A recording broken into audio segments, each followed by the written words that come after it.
just an exploited person or incarcerated person. Yeah. And it's really ironic the way in which our districts feed into that. Do some studies on Minneapolis and the connections that they have to organizations that are funded like by Walmart, right? The Walton Foundation, and Walmart uses prison labor. And so if you're Walmart and the Walton Foundation is putting money into your public schools, is it in your best interest to have culturally relevant, equitable education? No, because guess what? What you want is you want Minneapolis public schools to feed Stillwater Prison so that you can get your money back. And we don't talk about that out loud. Because even progressive people, right? Progressive people don't want to talk about it. That's where anti-unionism comes from, right? Like, you know, what about unions? You're a big, great, white, racist organization. Well, okay, what corporation is it, right? So we have, racism is a problem. We know that. So there's a lot to think about. So I want to ask a question about strategies for change. And we were around the Caucus for Change process. So the idea of trying to use the political system to promote change, and here we are in an election year, and trying to understand what might we get out of yet another elderly white presidential candidate.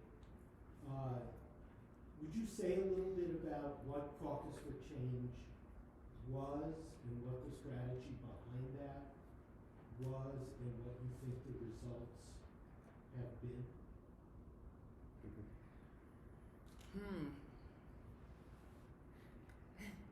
I mean, I was so deeply involved in it. That was before me. Yeah. Yeah. So I would say that so Caucus for Change came out of that round that we were Yeah, on. That yeah. first set of common Right. good proposals. Right. And the school board at the time was very reluctant to engage with us, and then ultimately did at that 24-hour overnight, and it was like the first time it had really been compelled to show up, and really didn't seem, as a union, we didn't feel like they were showing the leadership that we wanted them to be showing through that process. And so there was through COPE, we do endorsements, right? They do endorsements. You still Yes, do we endorsements. still do endorsements. Yeah. And so we endorse a So slate. there was a whole new process. Part of the thing is if you want to be endorsed by the union, and you have to do a walk along, right, with a teacher. You have to spend the day with a teacher. You have to answer questions. It's public. And so we endorsed a slate of candidates, and they became Caucus for Change. And the idea that if we had a school board that would be more open to these ideas in the common good bargaining, the proposals that were at hand, that we would be able to solve these problems together, that there would be some, something to work with together on. Do you have No, no. But I think that what happened is that it actually mirrored, right, the political climate in this state and in this nation, where you can say that you're a progressive, but what does that actually mean? And once you get into a position of power where there is a specific culture that you have to be part of, can you actually get into that culture and make that change? Or is it just easier to be co-opted? And I do say that with respect, because I know that it's not easy, right? And so after we ran that slate, we had some struggles, right? We had some conflict with some of our friends that we got elected, and we continued to try to figure out, right, like who actually were our friends, friends of education, and we would continue to endorse and try to make sure that the school board really understood what students really needed. And I think they have that same struggle now, but it mirrors it mirrors what's happening today, right? What is safe, what is not safe?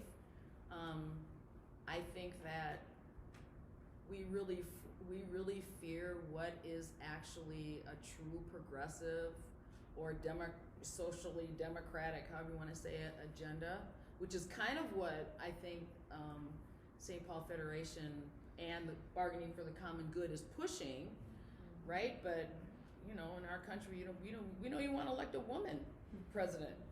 So, you know, so what does that mean, right?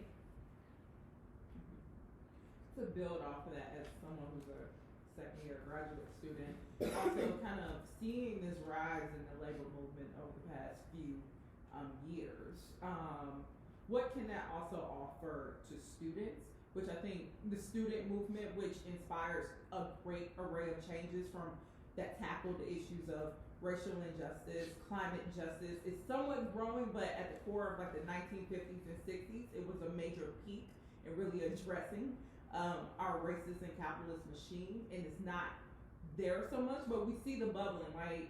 Santa Cruz right now, they're having students that's striking for housing conditions. And in some ways, it feels like as students, especially in undergrad or private universities, that is such a labor itself, because that has not been a place of organizing for a lot of those campuses. Like, what does the labor movement offer for students in their way of addressing issues on their own respective campuses? Because there's been issues I've heard around Macalester, around food insecurity.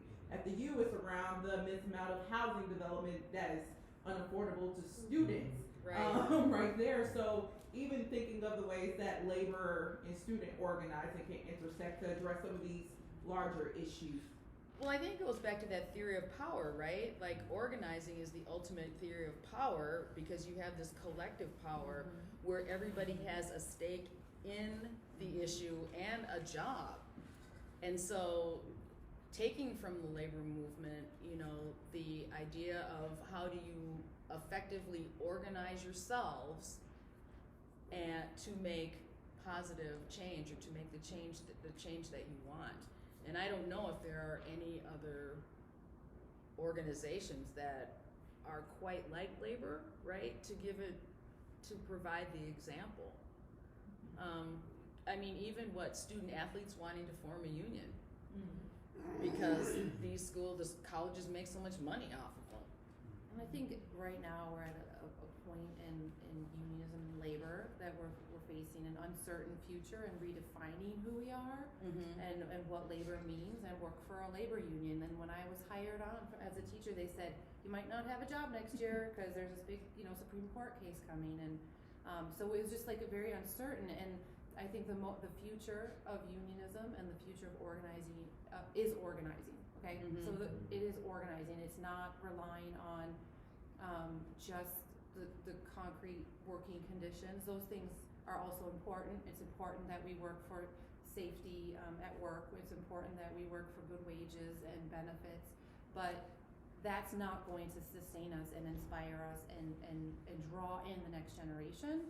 And I think that's where labor and students intersect, of just like it's time to show the next generation, like, this is what labor is and can be, and you could create that, we can create that together around the things that matter to you.